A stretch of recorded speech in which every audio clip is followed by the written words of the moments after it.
Hello, ghouls, and welcome to Brave the Basement. I'm your host, the Ghoul That Rules. And I'm Black One Jack 2. If you enjoy getting a little scared, ghost stories, haunted houses, a believer in the supernatural, or maybe even a skeptic wanting to look at things from a different perspective, then this is the show for you. So today I'm going to tell you a story about the trail that leads to a cemetery that was right by my grandma's house. But before we get into that, we got a shout out and a Brave the Basement update. If you are a fan of creepy stories, unsolved mysteries, and unexplainable events, do I have a podcast for you? Creepy Unsolved Podcast is your source for these types of stories, covering everything from Bigfoot to close encounters with serial killers. In upcoming episodes, Creepy Unsolved will release a series of episodes called How I Cheated Death, covering unbelievable survival stories. Creepy Unsolved has a YouTube channel as well, so be sure to check out the Creepy Unsolved Podcast. So the Brave the Basement update that I have is a couple weeks ago we did an episode and we asked Uncle Junior if the person that I described in the haunted house across the street was the same man that was murdered. If I remember right, I think I asked this question. Yeah. And Uncle Junior got a hold of me. And this is what he told me. He can't confirm that that was definitely the man that was murdered. But what he can confirm is he's also seen the same man that I described in that house looking out the window for years. Remember, this house was abandoned. It was empty. It was just an old abandoned home that no one lived in anymore. And for years, Junior's seen this mustached man looking out the window. And then we asked about the possibility of being that same man that my grandma always seen through the window. And he says he believes it is. That's creepy. So today I'm going to tell you a story about what happened to me in the trails that were right there. If you listen really closely to episode 1 and 2, you'll notice that we talked about the trails a little bit and the bridge that you go across, and that there's a cemetery. So I'm going to tell you a little story about these trails. To get to the cemetery, the walk is not a long walk if you know where to go. The first thing you had to do is walk across a bridge that is over an old set of train tracks that has been shut down. Once across the bridge, you will see a trail leading you into the woods. As you walk along, you will see other trails that will lead you off to different sections of the park. As long as you stayed on the left side, it will lead you to the cemetery. When I was in 8th grade, I dated a girl that lived on the other side of those trails. All I had to do was take the last right on the trail before the cemetery. One night, while sneaking out of my house to see my girlfriend, I headed into the trails. I was moving kind of fast because I was out past curfew and didn't want to get caught. As I was heading down the trail, I heard a noise like someone was walking behind me. I stopped dead in my tracks to see if anyone was there. When I turned around, I didn't see anybody. I stood there for a moment and just listened. I didn't hear anything, so I proceeded to walk. As soon as I took a few steps, I heard this noise again. It sounded like twigs breaking. I started to wonder if I was being stalked by some wild animal. At this point, I was walking backwards a few steps and heard the noise again. It was right in front of me, but too far away for me to see what it was in the dark. They were just outside of my sight. I stopped and said, "I know you're there. Coming out." And nothing. I started to take a few more steps back while looking as hard as I could through the dark of the night. I couldn't see anything. Suddenly, I felt a cold hand touch my shoulder from behind me. I spun around to see who touched me. Nobody was there. As I kept looking for whomever this was, I felt the touch again. I took off running towards my girlfriend's house as fast as I could. Once I reached a clearing that led to the road, I stopped to catch my breath. It was then I realized that I ran the wrong way. I should have ran back towards my house. Since I went towards her house, that meant that I had to go back through the trails on the way home, or I would risk getting caught by the police for breaking curfew. I went to my girlfriend's house and tapped on her bedroom window. She opened up and I told her what happened.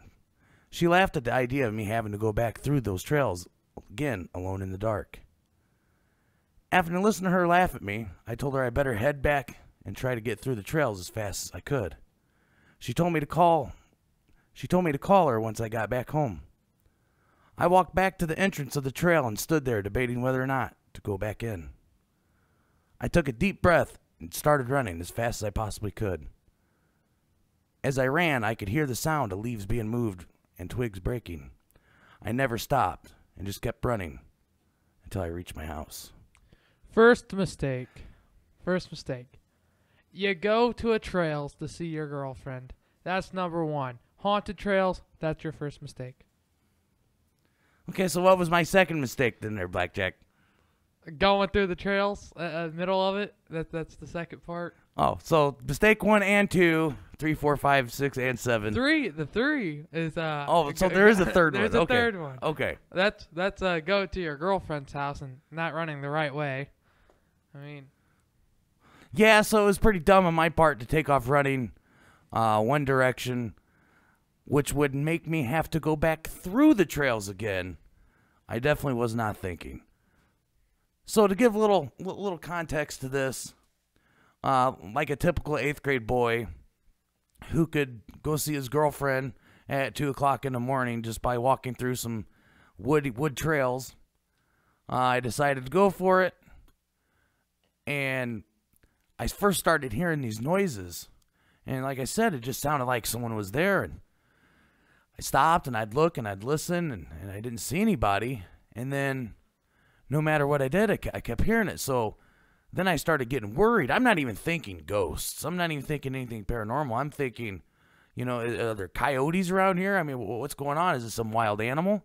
And then when I felt a cold, ice cold, like dead cold, hands touch my shoulder, and I turned around and nobody was there.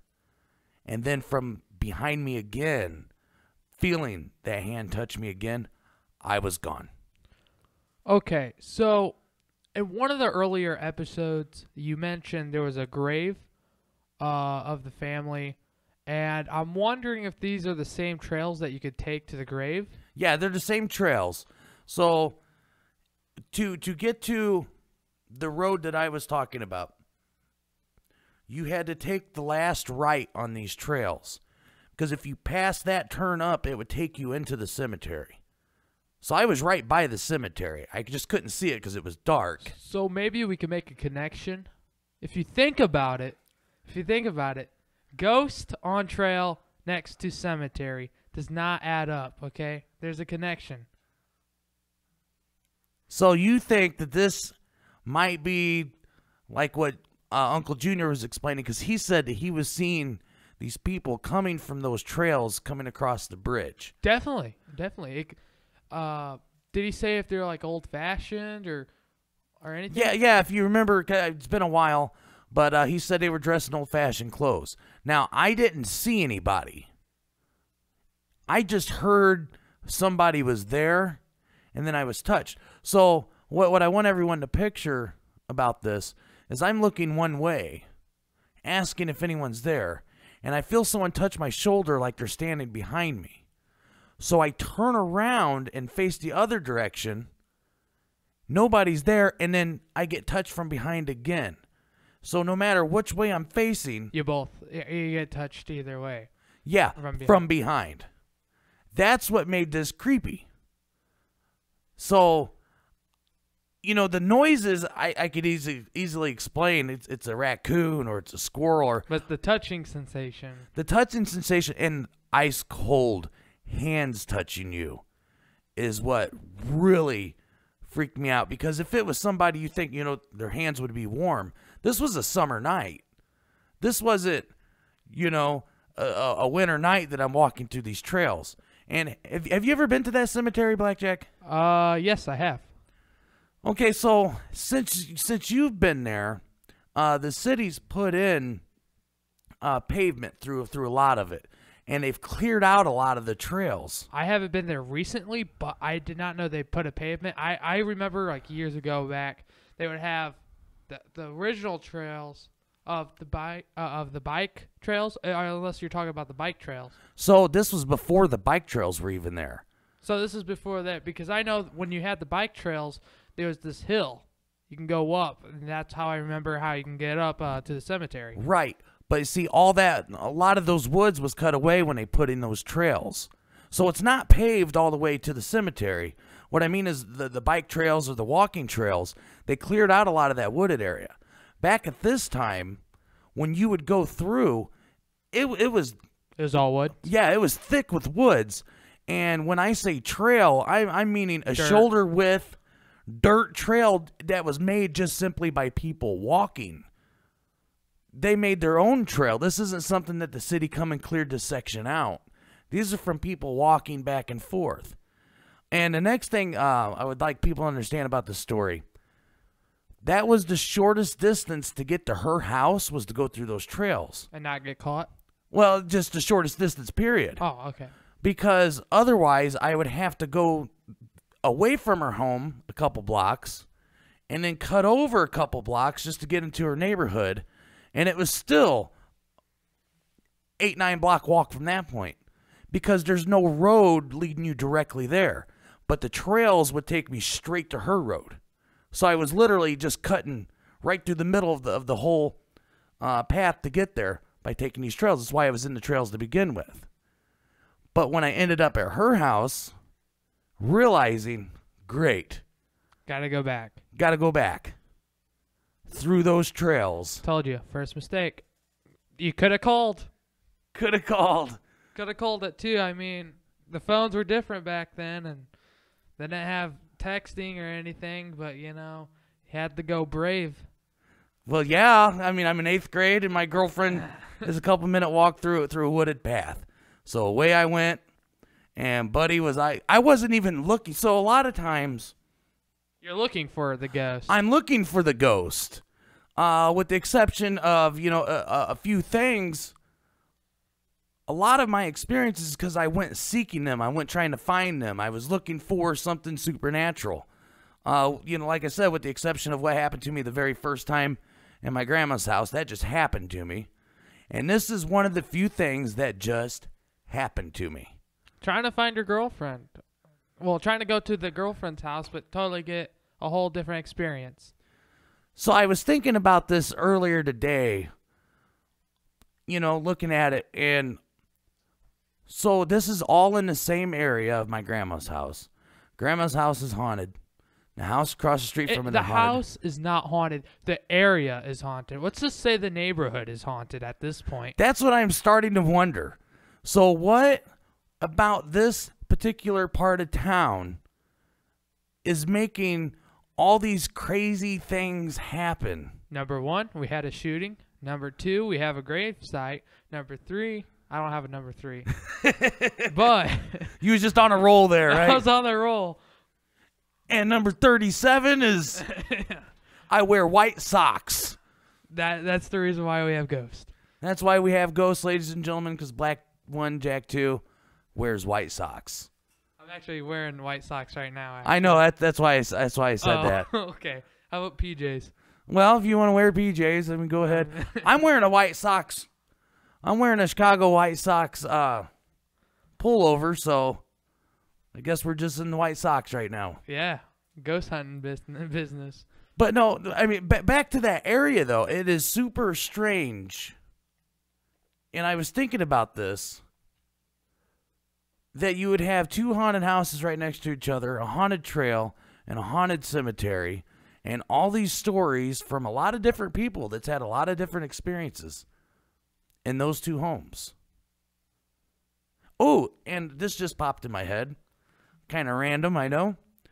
Moody's Light. Okay. And I brought up in Moody's Light, just talking about, you know, people having similar experiences. I was talking to a friend recently who went to Moody's Light. And he spent the night in a cornfield as well, because his car broke down. Maybe we can get an interview. Hint, hint. So now you have a similar experience at Moody's Light.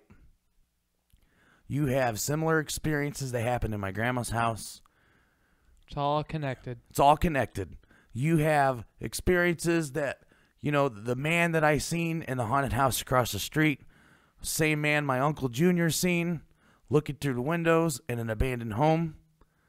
The only thing we couldn't tie 100% that was the man that was shot. Uncle Junior believes it was. He said he really believes it was, but he can't say for 100% certainty that it was. But I believe it was too. It just makes sense. Mm-hmm. He believes that that's the man that my grandma seen looking through the window. So what you got to understand about that is my grandma's kitchen window faced that house. So when she would do the dishes and she would look up, she would be looking at the side of that house. And she would see the man. Then on the right side, right, is the park, I'm guessing. Right. Yeah. Which the gravesite would be. Yeah, and that would be if you're looking at her house. So if you're standing in front of her house, to your left, the person looking would be the haunted house across the street, I call it, or the White House. Didn't they say that used to have been the Underground Railroad? Yeah, so the Underground Railroad ran right underneath there. It went right under the main street of the town, right to my grandma's house. Number 3, right there. Number 3. So Blackjack's got it. Finally. He's got number 1, 2, 3, White Sox, number 47, 57, 10 million. And if you think about it, new merch. Or just you think about it. New merch, the black. So if you pay attention to what Blackjack says, he says a couple things. Your first mistake. Your second mistake, maybe going up to more. And if you think about it. It has to be repeated twice. If you think about it. Maybe a little stutter too. Oh, I never noticed how much I stuttered until I started recording this podcast. And I would listen to the playback and I stutter a lot. I was listening, when we first started, I was listening to this and I was like, oh my gosh. I was thinking it was going to be so bad, but it's literally good. And then you hear all the stuttering, you're like, oh my gosh. So now that we're getting away from ghosts, we're going to go ahead and close this thing because I really can't talk about my stuttering anymore. You're making me feel sad about my own life. Don't worry, Ghoul Who Rules. If you would like to become a Brave the Basement Ghoul, be sure to share this show on social media. Go to bravethebasement.weebly.com and sign up for our newsletter to get all the latest news and updates when each episode has been posted. If you have a ghost story you would like to share with us, you could reach us at bravethebasement@gmail.com. Your story could make it on the show and be featured on the website. You can also submit your story on Reddit under the subreddit Brave the Basement or in the YouTube comment section. If you have an eerie ghost photo you would like to share, please email us and include a description, and your photo could be added to our photo gallery. And that brings us to the end. We hope that we brought you just a little fright. And remember when you were up late at night and you hear something in the other room that just doesn't seem right. It's okay if you need to turn on the light to protect yourself from things that go bump in the night. I'm your host, Ghoul the Rules. I'm your co-host, Black One Jack 2. And I hope you join us again. Until next time.